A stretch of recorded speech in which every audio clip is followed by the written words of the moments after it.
ఇప్పుడు నేను నిన్న కూడా మీరు పోలీసులు ఇక్కడ ఉన్నారు, మార్నింగ్ చూపించాను. క్రిమినల్ చేసే పని వాళ్ళు క్రైమ్ చేసి వేరే వాళ్ళ మీద వేస్తారు.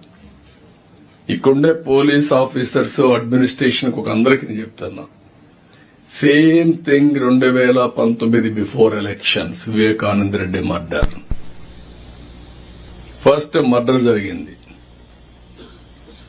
సాక్షి టీవీలో వస్తుంది, గుండెపోటుతో చనిపోయాడని. సాయంత్రం వరకు ఎవరు వీళ్ళు రారు. సాయంత్రం వచ్చి ఆయన కూతురు అడుగుతుంది పోస్ట్ మార్టం చేయమని.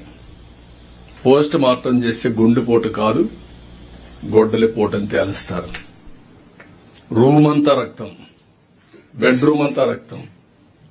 అయినా కూడా ఆ కేసుని గుండెపోటుని చెప్పే ధైర్యం వచ్చిందంటే సాయంత్రానికి మార్చేసి మా తండ్రి లేడు, చిన్నాను కూడా చంపేశారు, నేను అనాథనైపోయానని ఒక సింపతి కార్డు పే చేయడం.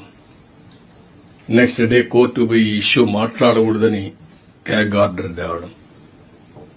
తెచ్చిన తర్వాత అధికారం వస్తానే సిబిఐ అవసరం లేదని ముందు అడిగిన తర్వాత మళ్ళా వద్దని చెప్పి అడ్డం పెట్టి ఇన్వెస్టిగేషన్ చేసి సిబిఐ ఆఫీసర్ని అరెస్ట్ వారెంట్ ఇవ్వడం.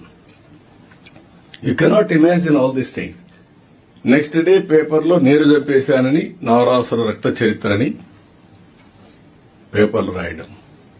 క్రిమినల్స్ మిస్లీడ్ చేయడం అంటే ఎట్టుంటుందో ఈ విషయం మనం గుర్తుపెట్టుకోవాల్సిన అవసరం ఉంది.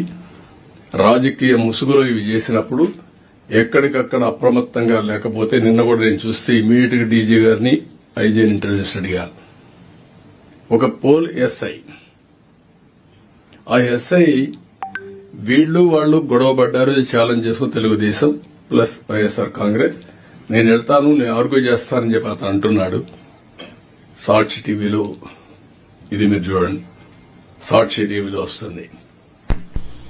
చొక్కా పట్టుకొని వదలండి, వదలండి, వదలండి,